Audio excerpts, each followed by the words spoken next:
Argentina es país acreedor, Jorge, porque en 1976, previo a que se formara la estafa de la deuda, porque la deuda externa argentina es una gran estafa, una monstruosa estafa que hambrea al pueblo argentino.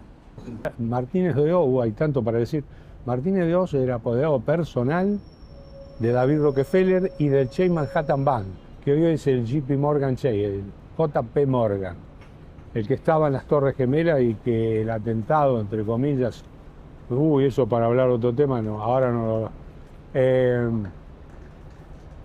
Y él vino con Kissinger, David Rockefeller, el 12 de noviembre de 1980, estuvo en la Casa de Gobierno, Rockefeller con un ejército de ejecutivos, empresarios del Che Manhattan. Ahí se inició el fraude de la deuda en el Banco Central, con falsos asientos contables en el banco, en los ministerios, en la compra, venta de empresas públicas, etc. ¿Quién estaba en el Banco Central? Y estaba un nombre corto, no me acuerdo, estaba Francisco Soldati, había varios. Cavallo, ¿no? ¿Quién? Cavallo. No, Cavallo vino después. Cavallo estatizó la deuda privada, es una maniobra monstruosa que lo demostró Alejandro Olmos, padre, porque el hijo, lo menciono en el libro, es la contracara del padre, nada que ver con el padre. Bien decía Adams hace 200 y pico de años, un país se lo somete por la espada o por la deuda.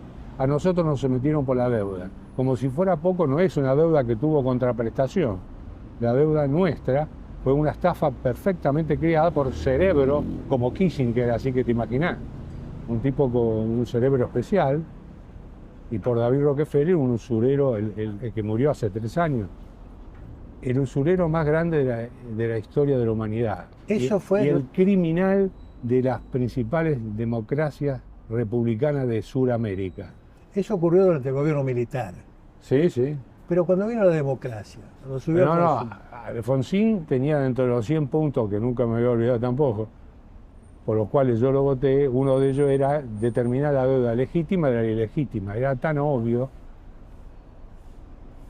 y que iba a ir a golpear las puertas de la fábrica cerrada. Sí, me acuerdo de esa frase. Bueno, esas dos cosas, lamentablemente, Alfonsín no la cumplió, pero la más grave fue el de no revisar, de no auditar con peritos actuarios, no con payasos economistas, como está lleno ahora las cámaras de televisión, porque lo que necesitamos son peritos actuarios que auditen esa deuda desde su origen y que certifiquen el daño y perjuicio ocasionado, cuánto nos deben, por qué nos deben, eso está en la lámina, quiénes nos deben, por qué nos deben y cuánto nos deben. Todo eso está aprobado en la Justicia Penal Federal. Está aprobado, está documentado, pero ¿qué pasó? Todo esto, ¿por qué yo puedo hablar de este tema? Porque soy acreedor del caso Conner Salgado, y el caso Conner Salgado es una prueba concreta, irrefutable, irrebatible, no la pueden dar vuelta de ninguna forma ni con toda la corrupción de la humanidad, porque esa estafa insolventó al Estado argentino en la época de Alfonsín. Que Alfonsín, bueno, hay tanto para hablar, ya en el año 88 lo publicó Ámbito Financiero, recuerdo, 30.000 millones de dólares de deuda había pagado nosotros los argentinos habíamos pagado de un fraude, 30.000. Así que los peritos actuarios que actúen el día que haya verdad y justicia en la Argentina van a determinar que somos no acreedores, somos súper acreedores, porque Argentina fue más que Canadá y que Australia. Una pregunta, Andrés. Aparte de Alfonsín, ¿hubo algún otro político que dijera esto no corresponde pagar? Bueno... Estamos hablando de esa época. No, Alfonsín no dijo que había que determinarla y no lo hizo. Por eso, pero ¿no saltó otro partido político que dijera algo? Y así importante no recuerdo. No, el único que hizo algo por el tema de la deuda fue Alejandro Olmos padre. Alejandro Olmos padre. El que murió en el año 2000 y que yo tengo el honor de haber sido amigo personal de él durante casi una década, porque nos conocimos de casualidad en el Juzgado Penal Federal, donde él tenía la denuncia y yo era querellante, no denunciante, en varias causas. Los peritos actuarios tienen que, si bien en la denuncia de Olmos se investigó mucho, está lo de Forino, yo me leí toda esa causa, tiene no 27 cuerpos, sino 36. porque ahí el que realmente trabajó, aparte de Olmo, fue el secretario adscripto del juzgado penal, criminal y correccional federal número 2, Secretaría 4, que fue Juan Carlos Fuerster. El doctor Juan Carlos Fuerster, un verdadero patriota.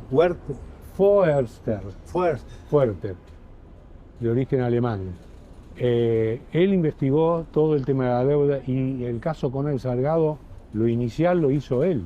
Él secuestró toda la documental de Conner Salgado. Yo me la leí toda, porque estuve como 15 años yendo al juzgado federal, porque si no, no podía estar hablando de lo que estoy hablando. Ellos formaron créditos fiscales falsos, los Salgado, lo que se llama Conner Salgado, que hay un mapa delictivo acá adentro, que lo podés después, si querés, mostrar. Esos créditos fiscales falsos los vendían, entre comillas, lo que ellos dibujaron como el mercado, viste que todos hablan del mercado. En el mercado quien estaba, el principal comprador era Firestone, después le seguía Nobleza Picardo, después Shell, Mazalín Particulares, todo lo que es el Bilderberg Club, que ahí está. Es más, en toda esa operatoria que intervinieron 133 empresas, en el año 2001 o 2000, yo fui a la Inspección General de Justicia con un certificado de juzgado federal que nunca me lo hubiese metido Ballestero, me lo consiguió que Ballestero, dentro de la pila de cosas que firmara ese certificado, que era todo verdad, que yo era querellante y que le pedía a la Inspección General de Justicia que se me permitiera el acceso a esas 133 empresas o 100 y pico. Esta anécdota es, voy a la Inspección General de Justicia, pido hablar con el director, no me acuerdo quién era, pero me atendió la secretaria de la doctora Giuntoli.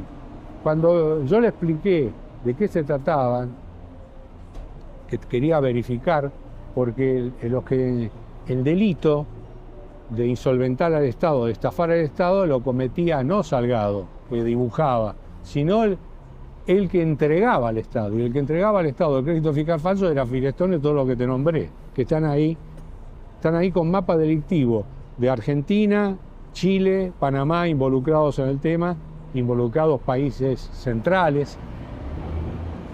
¿De qué monto estamos hablando? No, es un monto de varios productos brutos.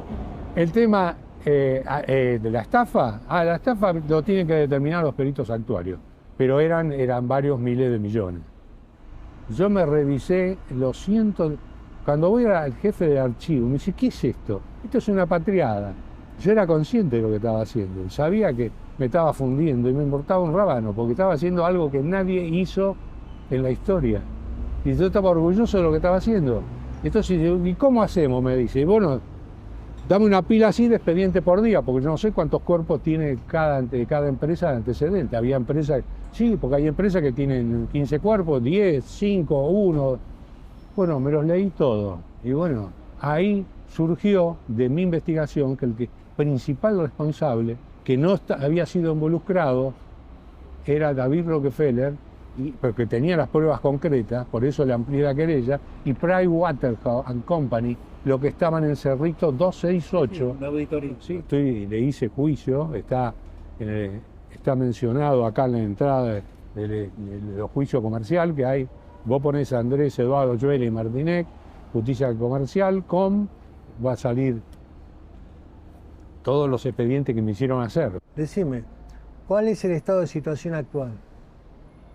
Y que Argentina está en manos de delincuentes, porque si todo esto lo saben. Te doy un ejemplo, vos me hablabas de la Bregman. La Bregman, en la votación que al principio del 2020 se reunió, ya hablo con lenguaje de café, se reunió el Congreso Nacional para autorizar al Poder Ejecutivo a renegociar la deuda.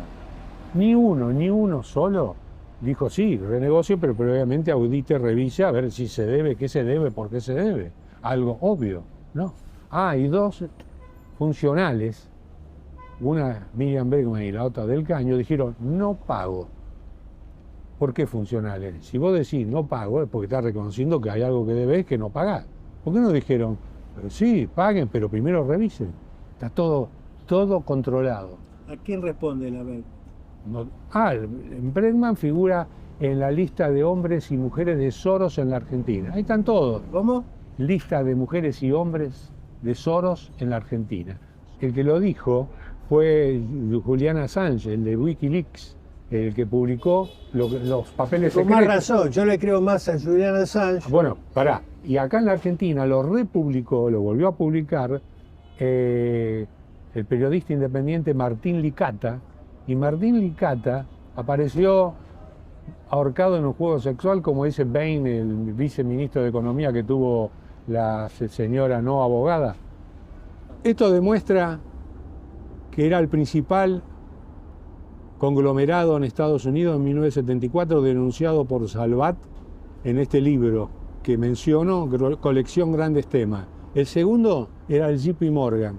El JP Morgan desapareció, se lo absorbió Rockefeller, es decir, absorbió toda la economía americana y suramericana. Y el mapa delictivo de acá, macromaniobra delictiva, y termina ¿en dónde? En David Rockefeller, todo lo que dije, acá está todo lo que dije, graficado. Cuando lo llevé a estos jugadores comerciales en el año 2000, se cayeron de espaldas. Esto lo hice con un ingeniero, amigo, electricista. Me dice, Andrés, esto está genial, te voy a ayudar, me dijo. Está todo, porque está todo la operatoria, en colores, lo verde es lo legítimo, lo legal, y lo rojo lo delictivo. La deuda es fraudulenta porque se formó en el proceso militar, que era un proceso rechazado un gobierno en todos los órganos del mundo, y sin embargo fue habilitado para empobrecer al pueblo tomando deuda. Y la deuda fue hecha mediante fraudes. Y los fraudes no se refinanciaron. Y no se refinancia un fraude. Un fraude continúa siendo un fraude. Y los partícipes del segundo fraude, y el tercero y el cuarto y el actual son corresponsables, porque no son compradores de buena fe, son delincuentes económicos usuriando a un país republicano y democrático, aprovechándose de la inocencia del pueblo. Y bueno, si el conglomerado Rockefeller controla todos los medios de comunicación, entonces tiene impostados en cada lugar traidores a la patria que trabajan para ello. Soros, ¿no? Soros es un gerente. De Rockefeller. Claro, Soros es un gerente de Rockefeller. Acá Rockefeller, según lo que se publicó, lo tiene... ¿De quién era el Cadaza? De Jabran. Sí, Villalonga Furno. Sí, y bueno, eso lo compró el Excel Group. Y yo tengo documentado, presentado en la Justicia Federal, que el Excel Group eran las inversiones de David Rockefeller en la Argentina. Entonces, ¿para quién labura Arnequian? Habría que preguntarle. ¿Y para quién labura Bulgeroni? Me lo dijo un tal Gutiérrez. Un segundo. Bulgeroni, Urnequian. Estamos hablando de Bulgeroni. Milei, ¿o no? Ah, no sé, eso... Trabajó toda su vida. Claro, eso está es público y notorio. Pero quiere decir que Milei es un títere de... No sé, yo no voy a decir... ¿Sabés? Yo, que es un títere, no me cabe la menor duda. No, te voy a decir algo más grave. Para mí es un traidor a la patria.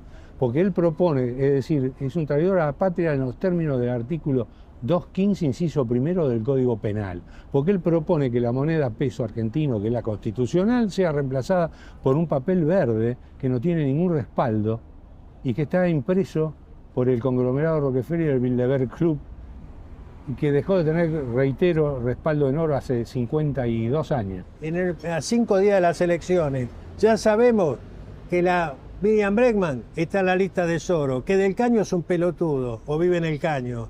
Pero me acaba de decir que de alguna manera Melconian y Milei son títeres de estos tipos. Y por las cosas que hablan son traidores a la patria, porque saben que la deuda es una estafa. Y si no lo saben, son ignorantes. Y son ignorantes no son. No, ignorantes no son. Sí, el armenio no es ignorante. No, pero déjame terminar. Y Peluca tampoco es un ignorante. Pero si no saben, y si son ignorantes, no pueden gobernar. Así que los peritos actuarios determinen. Nosotros éramos más que Canadá y Australia. No son billones y billones. Vos escribiste el libro, no puede Son ser trillones de dólares. Trillones de dólares. Sí. Entonces, resumiendo. Trillones en número norteamericano. Si tuviéramos... Millones en número argentino. Está bien, pero de todas maneras supera lo que...